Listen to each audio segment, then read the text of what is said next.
Company போறத நினைச்சாலே கடுப்பா இருக்குடா. இந்த மேனேஜரை பார்த்தாலே டென்ஷன் ஆகுதுடா. என்ன சார் ஒர்க் கிளம்பிட்டீங்களா? கிளம்பிட்டேன் சார். உங்களுக்கு எப்படி ஏரியால செட் ஆயிட்டா? அதெல்லாம் செட் ஆயிடுச்சு சார். செட் ஆயிடுச்சா சார்? சரி அப்படியே கிளம்புறோம். நல்லா சாப்பிட்டீங்களா சார்? அதெல்லாம் வரப்போ வீட்டில் சாப்பிடணும் சார். நீங்க சாப்பிட்டீங்களா? சாப்பிட்டேன் சார். பார்த்தாலே தெரியுது சார். பசங்க லைஃப் அப்படி இருக்கு. சொந்த வீட்டை விட்டு வெளியே இருக்கிறது வேலை பார்க்கலாம் அப்படி. ஆனா ஒரு சோத்துக்கு நல்லா பண்றோம் பாருங்க. வாங்குற 15,000 சம்பளம் ரூமுக்கு பஸ்ஸுக்கு அதுக்கு இதுக்குனே செலவாக தலைவா. இதில் நான் எங்கிட்ட சாப்பாட்டுக்கு கொடுத்தேன். அதுக்கு சாப்பிடாம இருக்காங்க தலைவா. ஒரு நாளைக்கு 25,000 சொல்லலாம சாகுறாங்க. 70-80,000 பேர் பசியில் இருக்காங்க தெரியுமா நம்ம இந்தியாவில் மட்டும். ஞாயிற்றுக்கிழமை தானே உங்க ஏரியா ஹோட்டல் பக்கத்தில் ஒரு ஹால் இருக்கு.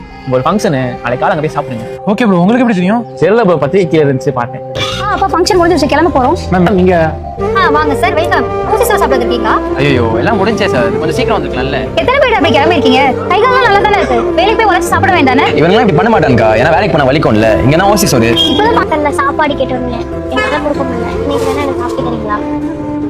கெட்டு போலண்ணா, நல்ல சாப்பாடுண்ணா. கெட்டு போயிருந்தாலும் பரவாயில்ல பாப்பா. நீங்க உங்க லைஃப்ல ஒரு நாளைக்கு சாப்பிடாம இருந்துட்டு இருக்கீங்களாக்கா? இருந்து பாருங்க. நிறைய ஃபுட் வேஸ்ட் ஆயிடுச்சாக்கா. 100 பேர்கிட்ட சாப்பிடலாம்.